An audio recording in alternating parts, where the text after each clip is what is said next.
میرے عزیز دوستو، مرحوم قائد کی خدمات کو ہم کبھی نہیں بھول سکتے، اور ان کو بہترین خراج عقیدت پیش کرنے کا طریقہ یہ ہے کہ ہم جدوجہد جاری رکھیں، کسی حکومت کے ظلم سے نہ ڈریں، حق کے راستے کو نہ چھوڑیں، دشمن کی طاقت کو دیکھ کر مروب نہ ہو جائیں، بلکہ مقابلے کے لیے تیار رہیں، کیونکہ کامیابی دینے والا اللہ ہے۔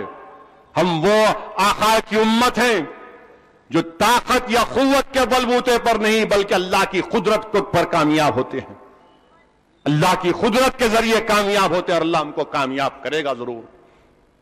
آج بھی یقیناً مسلمانوں میں تعلیمی پسماندگی کو دور کرنا ہے، آج بھی یقیناً نوجوانوں کے مسائل کو دور کرنا ہے، آج بھی دلتوں کو ہمارے ساتھ اور لینا ہے، ان کے ساتھ ہم کو آگے بڑھنا ہے، یہ کوشش ہم کو کرنا ہے۔ ایک عالم پلی پوچھیا پرکاش راؤ ستیہ نارائن نہیں، بلکہ ہزاروں کی تعداد میں عالم پلی پوچھیا، اور دلتوں کو ہم کو ساتھ لینا پڑے گا۔ یہ مستقبل کا ہمارے سامنے راستہ، اس راستے کو ہم پر چلنا ہے میرے عزیز دوستو، ڈرنے اور گھبرانے کی ضرورت نہیں ہے۔ اور اللہ کا اتنا بڑا کرم ہے کہ مجلس کے جلسوں میں کوئی پریس والے نہیں آتے تھے، کوئی پریس والے نہیں آتے تھے، مجلس کے جلسے ہوتے تھے تو لاکھوں سلام وہ پرانے عظیم لوگوں کو کہ ان کی محنت اور قربانیوں کے نتیجے میں اتنے بڑے بڑے جلسے ہو رہے۔ اتنا بڑا ڈائس بھی نہیں بنتا تھا، ایک تخت پر چاندنی کے 2 پارٹ بچھائے جاتے تھے، اور بیچارے مرحوم اسماعیل زبی صاحب اور ماما یاد آ رہے ہیں، ماما غلام غوث خان صاحب بیٹھتے تھے جلسے میں، تو پاشا کو یا پھر ہمارے جتنے پرانے مرحوم غوث صاحب کو بولتے تھے، سالار آنے سے پہلے ذرا ایک چائے منگا، ذرا ملئی ڈال کے لے کے 1-2 سگریٹ منگا لے۔ میرے عزیز دوستو، سوچو آپ تھوڑی دیر کے لیے کہ ایک چائے پی کر، آدھی پیالی چائے پی کر ان لوگوں نے 1 گھنٹہ 1.5 گھنٹہ تقریر کرتے تھے۔ اس زمانے میں کوئی ریکارڈنگ نہیں تھی، کوئی یوٹیوب نہیں تھا، کوئی ٹویٹر نہیں تھا، کوئی کیمرہ نہیں تھا۔ اللہ سلامت رکھے ان لوگوں کے کہ ان لوگوں کی محنت اور جستجو کی وجہ سے مجلس یہاں تک پہنچی ہے، مجلس یہاں تک پہنچی ہے۔ اب ہماری ذمہ داری ہے، اب نوجوانوں کی ذمہ داری ہے، بزرگوں کی ذمہ داری ہے، میری عزتدار ماں اور بہنوں کی دعاؤں کی ضرورت ہے کہ ہم اس کو اور آگے لے کے جائیں۔ اخبار والے نیوز ڈالتے ہی نہیں تھے، کوئی نہیں ڈالتا تھا نیوز، تو سالار نے کہا کہ یہ میرے جلسے میرا اخبار ہے، میری تقریر میری نیوز بنے گی انشاءاللہ تعالی۔ اور مرحوم قائد نے اپنے جلسوں کے ذریعے، لوگ آج بھی جانتے ہیں، بزرگ جانتے ہیں کہ اس زمانے میں جب الیکشن ہوتے تھے تو 10 بجے کی قید نہیں تھی وقت کی، تو سالار ملت رات میں 8 بجے سے صبح 3 بجے تک جلسے کرتے تھے۔ مجھے اچھی طرح یاد ہے مرحوم قائد کا پہلا پارلیمانی الیکشن کہ میں ایمبیسیڈر گاڑی میں سو جاتا تھا، تو سالار کبھی حافظ بابا نگر کو گئے تو وہاں پر لوگ 8-10 بیٹھے ہوئے تھے، جیسا مرحوم قائد کی گرجدار آواز شروع ہوتی کہ اعوذ باللہ من الشیطان الرجیم، پیروان امام مبین، تو ہزاروں کی تعداد میں لوگ نکل کے آتے تھے۔ مرحوم قائد کے اس الفاظ پر نہیں معلوم اللہ کا کیا کرم تھا، کیا کشش تھی اس آواز میں۔ لوگ بولتے کہ فخر ملت علیہ الرحمٰن نے مرحوم قائد کو حضرت عبداللہ شاہ صاحب رحمت اللہ علیہ کے پاس لے کر گئے تھے، اس وقت کے بڑے بڑے اولیاء اللہ کے پاس لے کر گئے تھے کہ میرے بچے کے لیے دعا کرنا۔ بزرگ کہتے کہ حضرت شاہ قاسم ابو الولائی کی دعا بھی مرحوم قائد کے ساتھ تھی۔ میرے عزیز دوستو، بزرگوں کی دعاؤں کی ضرورت ہے، اللہ والوں کی دعا کی بہت بڑی ضرورت ہے، وہی کامیاب اور کامران کرتی ہے۔ 3 بجے رات تک جلسے، آپ سوچئے ہم ایک تقریر کر کے 3 دن تک تکلیف محسوس کرتے۔ کل دن بھر صبح 9:30 بجے سے رات میں 10 بجے تک ٹی وی چینلوں میں پھرائے میرے کو۔ ارے میں بولا چھوڑ دے بھائی، ایک کے بعد ایک، ایک کے بعد ایک۔ ارے میرا حلق سوکھ گیا، بولے نہیں اب بولو آپ، بولو آپ، بولو آپ، یہ بولے تھے، یہ کہیں کو بولے، وہ نہیں بولنا تھا، ایسا بولنا تھا۔ بولا ٹھیک ہے بولتا ہوں۔ جب میں سوچ رہا تھا کہ مرحوم قائد ایک ایک دن میں 12 جلسے ایک ایک جگہ پر 1 گھنٹہ 40 منٹ کی تقاریر کرنا، میرے عزیز دوستو، جب تک انسان میں کمٹمنٹ نہیں ہے وہ کام نہیں کر سکتے۔ آج آپ دیکھیے کہ سالار کی محنت کا نتیجہ ہے، وہ بزرگوں کی محنت کا نتیجہ ہے کہ آج میرے کو چھٹی میں لکھ کے دیے زی نیوز بھی یہاں پر ہے، انڈیا ٹی وی کے سنجے تیواری بھی یہاں پر ہے، A B P, ANI، TV9، Sakshi بھی ہے کتے۔ Very good, I am lucky. پورے پورے آ گئے، سننے کو آئے شاید۔ اب کیا بولتے کینوں؟ اب چائے پلائے نہیں پلائے لوگوں کو؟ نہیں پلائے؟ ہاں ذرا پلاؤ، ذرا فریش کرنا ہے۔ پورے آ گئے، ویری گڈ۔ ہاں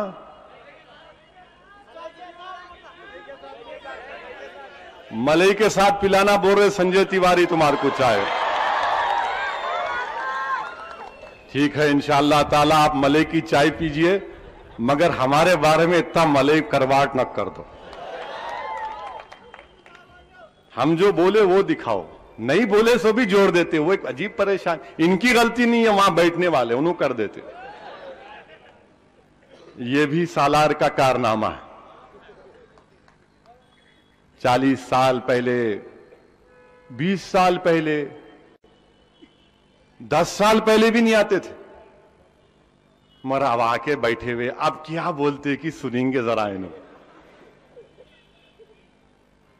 8 دن کی تقریر کل پرسوں یاد آئی، جمعۃ الوداع میں بولا تو ان کو جمعے کو یاد آیا۔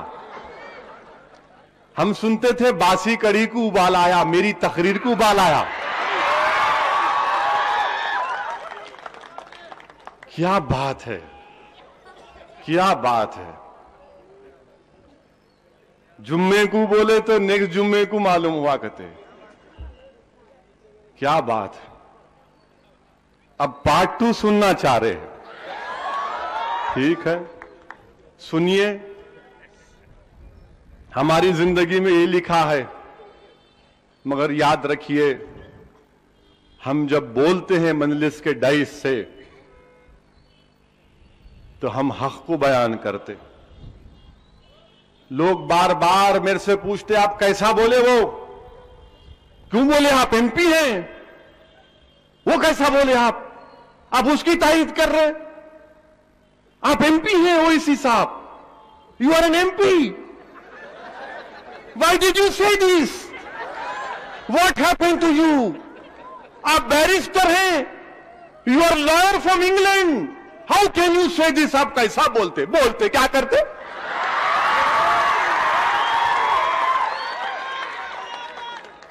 کیا پڑھے لکھے ہونا تو کیا گنگے ہو جانا؟ اس لیے سالار ہمارے کو MLA کا ٹکٹ دیے، اسی لیے سالار ہمارے کو بولے کام کرو۔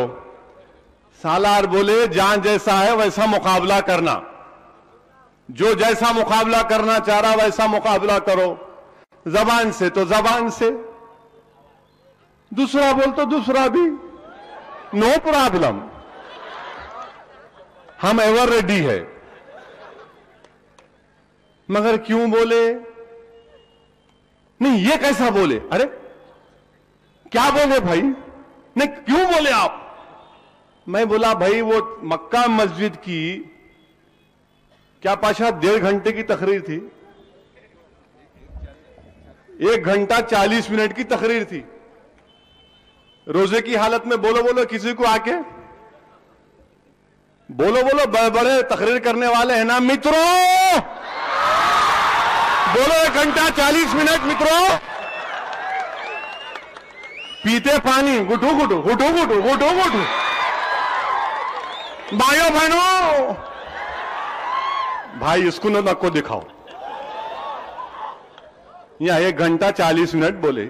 رمضان کی برکت ہے، وہ اسد الدین اویسی کا کچھ بھی نہیں ہے. مکہ مسجد کی مبارک سرزمین کی تاثیر ہے. کوئی سمجھنا بھی بھائی. اب میں جلسے کو آ رہا تھا تو ہمارے ایک جاوید صاحب میرے پاس آئے. آ کے بولے میں عمرہ کر کے آیا، یہ کھجور لایا اور یہ پانی ہے. میں زمزم ہے. نہیں اسد بھائی، زمزم نہیں ہے. یہ رسول اللہ صلی اللہ علیہ وسلم جب جنگ بدر سے واپس آ رہے تھے تو مقام بدر کے پاس ایک کنواں آج بھی ہے، ویران ہے وہ. وہاں پر صحابہ اکرام کو پانی کی ضرورت پڑی تو رسول اللہ صلی اللہ علیہ وسلم اس میں اپنا لعاب دہن ڈالے تو وہ پانی میں آپ کے لیے لایا. دے دو بھائی ذرا، اب ذرا جا کے بولنا ہے. آقا کا معاملہ ہے، دے دو. غلام ہے، غلاموں کا غلام ہے. مدینے کے اس آقا کے گلی کا اگر کتا بھی بن گیا تو بڑی عزت کی بات ہے میرے لیے. ملا دے دو بھائی، ایک آدھا گھٹ پی کے جاتا ہوں. معلوم ہوا ٹی وی والے آئے ہوئے ہیں. تو میرے عزیز دوستو، میں آپ کو اپنی اصل بات سنانے سے پہلے ایک واقعہ میرے سامنے یاد آ رہا ہے جو اورنگ آباد میں بھی اس واقعے کو دہرایا تھا. غور سے سنو اس واقعے کو، غور سے سننا، اور عقل مند کو اشارہ کافی ہے. بور تو نہیں ہو رہے نا؟ ٹھیک ہے. 12 ہی بجے کہتے ابھی، نو پرابلم.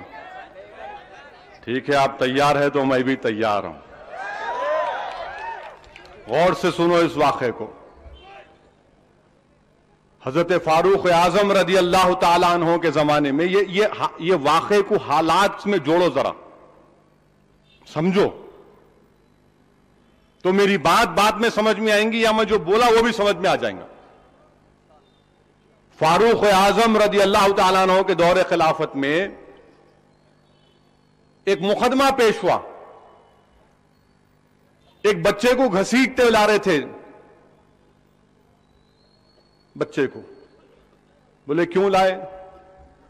تو بولے اس نے ہمارے باپ کا قتل کر دیا. پوچھا گیا کیا کیا؟ تو اس نے کہا کہ میرے کھیت میں ایک اونٹ چر رہا تھا اور اونٹ بڑی تکلیف میں تھا، اس کا مالک اس کو بے انتہا مارا تو مجھے غصہ آیا، میں پتھر اٹھا کے اس کو مار دیا اور وہ آدمی وہاں ہلاک ہو گیا. تو بولے تم یہ جرم کیے؟ وہ بچہ بولا ہاں میں جرم کیا. خلیفہ سے بولے تو تیار ہو جاؤ قصاص کے لیے، جان کا بدلہ جان.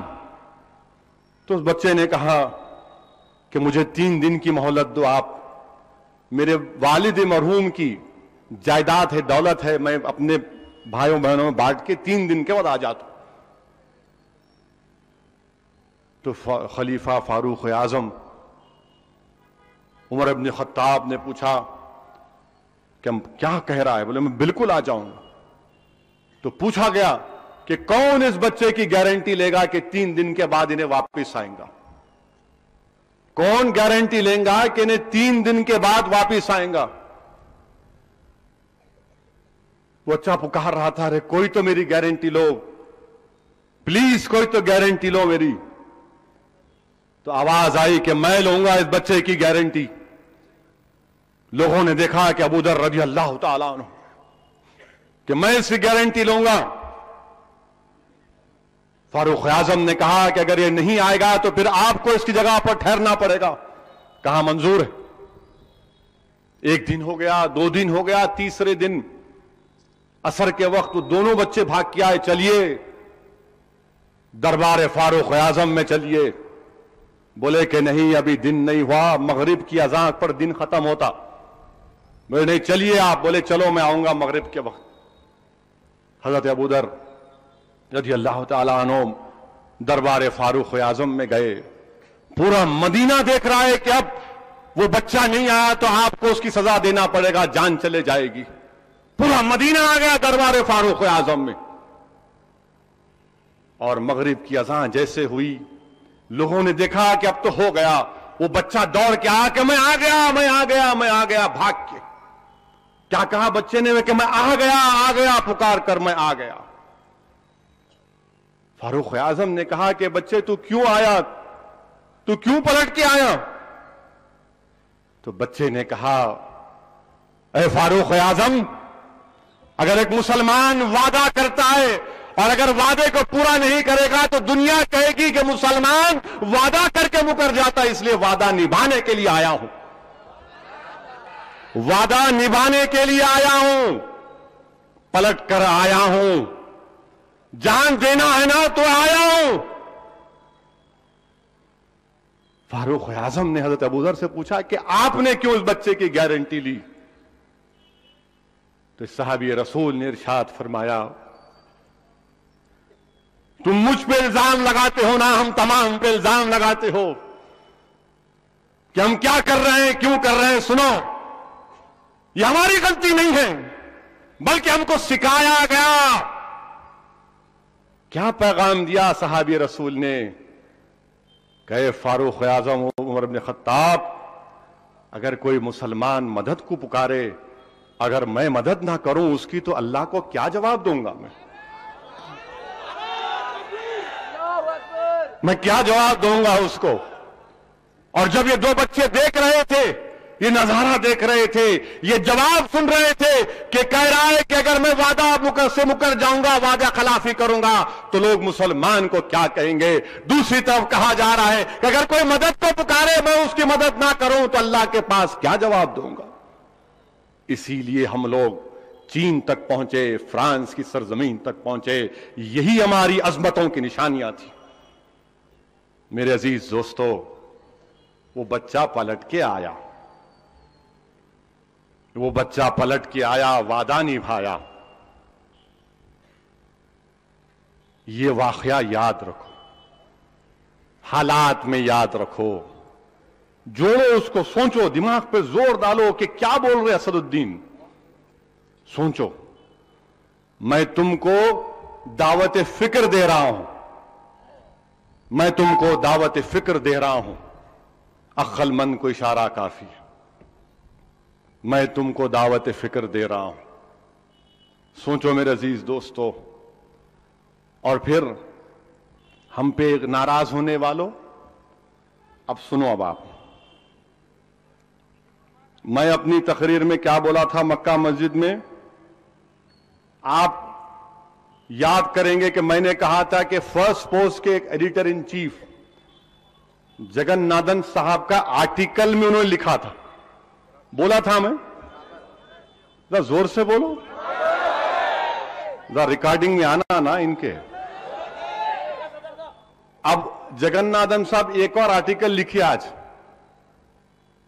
25 جولائی کو فرسٹ پوسٹ میں.